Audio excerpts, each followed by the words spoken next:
What's up, YouTube? I love it. I never get tired of riding. And over the years, just a lot of people have asked, how I got into riding and whatnot. Because I got my first bike when I was 17. It was me and one other guy at my high school. He'd an R1 back then. I had a 99 FZR 600.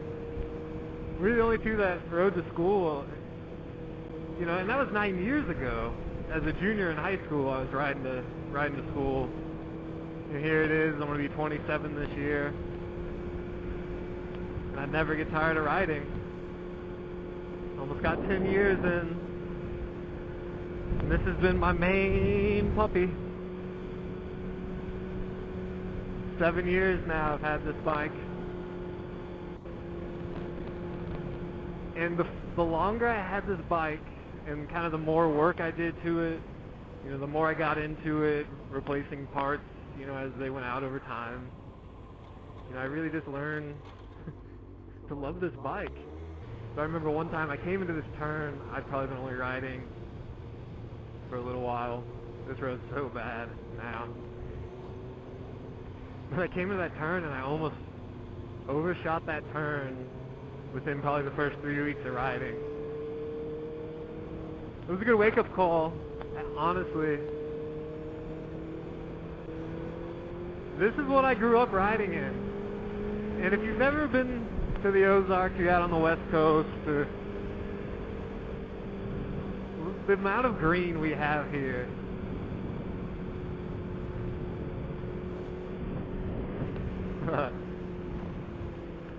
This is the roads I grew up learning to ride on by myself. I was 17, I had one friend that had a sport bike. Yeah, so my first bike was a 1999 FZR 600.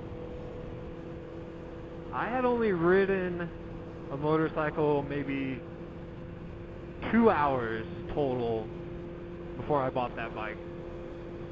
And that was just an enduro around my neighborhood. I had that bike for a year and a half, and it had a lot of electrical issues and spent some time in the shop. I couldn't get the battery at all to hold a charge. And I ended up selling it after having it for about 2 years, and bought 2001 GSXR 600.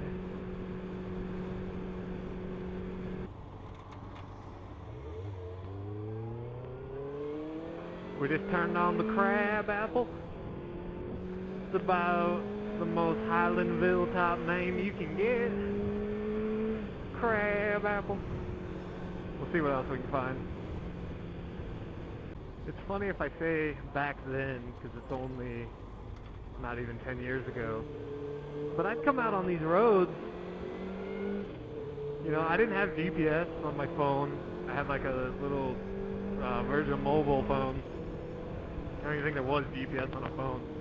I would get lost out on these roads and just have no idea, and that was half the fun of it. Sometimes I just got so far in the country,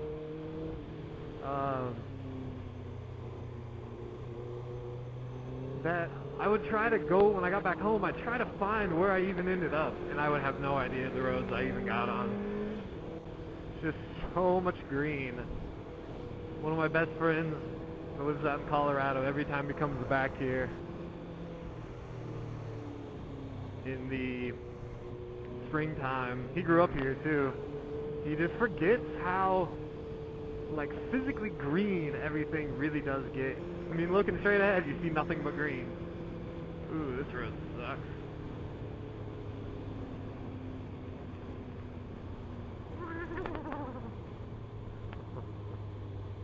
I thought I knew where this road went to.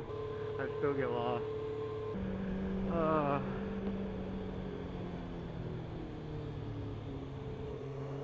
Did not see that guy. He blended in well with the shadow.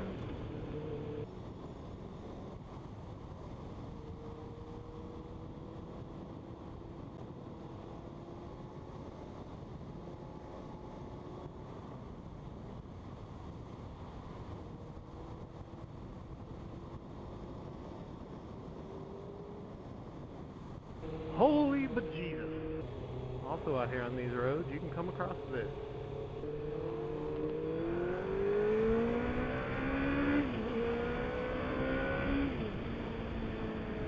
Oh, no.